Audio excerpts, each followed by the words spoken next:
Well, as well as in Khartoum, fierce battles have been taking place in Sudan's western Darfur region. The UN Refugee Agency says up to 20,000 people have fled into neighbouring Chad to escape the fighting. UNHCR teams on the border say most of the refugees are women and children. Well, let's talk to Laura Lo Castro, who's the UNHCR representative in Chad.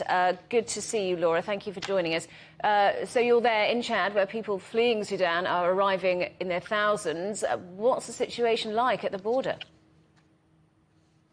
Listen, I can tell you actually what I saw with my own eyes, because I was at the border just a few days ago on Tuesday, and then we visited one of the 3 sites where we have had the most of arrivals, and I could see the refugees, indeed large families. There were majority of women and children, but also their husbands. So basically the entire village in Sudan, in Darfur, has completely emptied from the reports that we heard.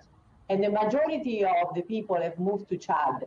So the people were reconforted by the fact that in Chad there is safety and security, and the authorities are there and they are welcoming the refugees.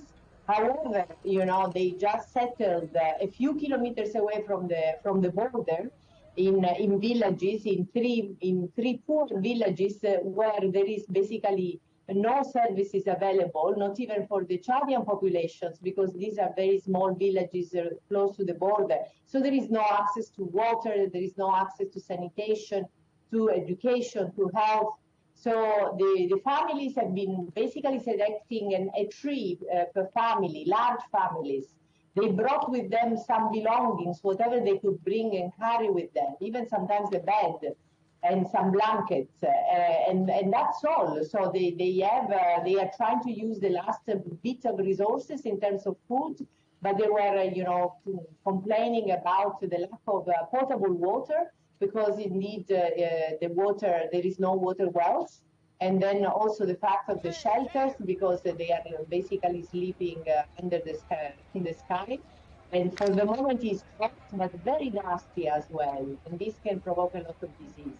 So the Laura, situation is... sorry to interrupt you. From the picture you're painting, it sounds like Chad isn't set up to host this new influx of refugees from Sudan.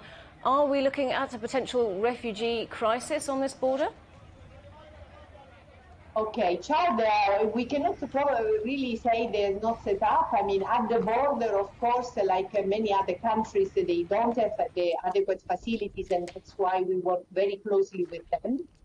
But remember that in Chad, there are already 400,000 Sudanese refugees that are hosted in 13 refugee camps and many villages. So Chad is very much used to host refugees.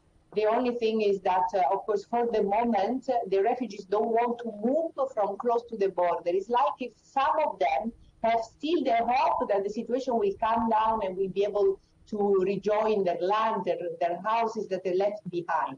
And with the local authorities, we discussed, and we said, of course, this, could be acceptable for a few weeks, but then they will have to be relocated. So that's the plan. The plan is that, and this plan is started to be studied now. So while we provide emergency assistance with the little resources available, we are also working on a relocation plan to one of the existing refugee camps, or even more, or we may have even to open a new camp, which of course will be very unfortunate. Okay, Laura Lo Castro from the UNHCR, good to talk to you. Thank you for joining us today.